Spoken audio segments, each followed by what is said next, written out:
नमस्कार, कृषीप्रधान टीव्हीमध्ये आपलं सर्वांचं स्वागत। आज आपल्यासोबत अमरावती युतीचे उमेदवार आनंदरावजी अडसूळ आहे। सर, कृषीप्रधान टीव्हीमध्ये आपलं स्वागत। काय वाटतं सर, 2014पेक्षा 2019ची जे निवडणूक आहे त्याबद्दल काय सांगाल? निवडणूक चांगलं वातावरण आहे, निवडून यायला काही अडचण नाही आहे। त्यामुळे समोरच्या लोकांना आता कळून चुकलेलं आहे की आपली काही खैर नाही। सर, 2 वेळा अमरावतीच्या मतदारांनी आपल्याला लोकसभेत पाठवलं आणि आपण संसदपटू हा पुरस्कार पण मिळाला, तर विरोधकाकडून एकच सूर येतो की आपण इथले स्थानिक खासदार नाही आहेत, याबद्दल काय? अरे 5 वेळा विदर्भात निवडणूक लढल्यानंतर सगळ्या जाताना जर कुणीही बोलत असेल त्यांचे दात तुम्ही पाडले पाहिजे, मी कशाला पाडले पाहिजे? काय बाहेरचा म्हणजे काय? मग जनता मूर्ख आहे का? बुलढाण्याचे आणि अमरावतीचे एकदा सोडून 5 वेळा निवडून देते। बाहेरचा म्हणजे पंजाबचा तर नाही ना, मी महाराष्ट्राचा आहे ना।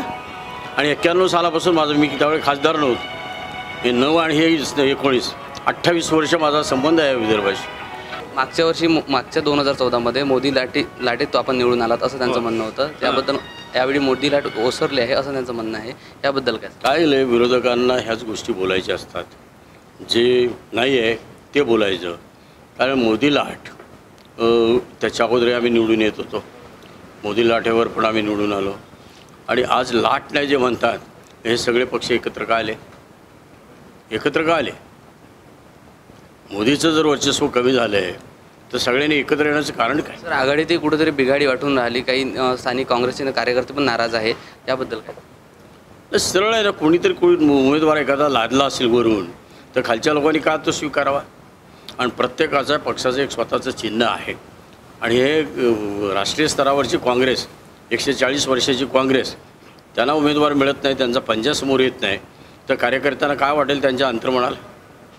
दुसऱ्याचं कोणीतरी आणलेलं मग ते टी व्ही आहे का, सिटी आहे का, आणखी काय, त्याच्यावर त्यांनी बटणं दाबावीत, कशाला दाबत? अमरावतीच्या मतदारसंघांना आपण काय? हे पहा, त्यांनी माझ्यावर विश्वास ठेवलेला आहे, त्या विश्वासाला मी सार्थपणे साथ दिलेली आहे। आणि भविष्यामध्ये सुद्धा कुणाचा विश्वासघात होणार नाही याची काळजी मी घेणार आहे। धन्यवाद सर, आपण वेळातला वेळ काढून कृषीप्रधान टीव्हीशी बोलल्याबद्दल। तर हे होते आपल्यासोबत अमरावतीचे विद्यमान खासदार आणि युतीचे उमेदवार आनंदरावजी अडसूळ। व्हिडिओ जर्नलिस्ट श्रीकांतसह धीरज मानमोडे, कृषीप्रधान टीव्ही, अमरावती।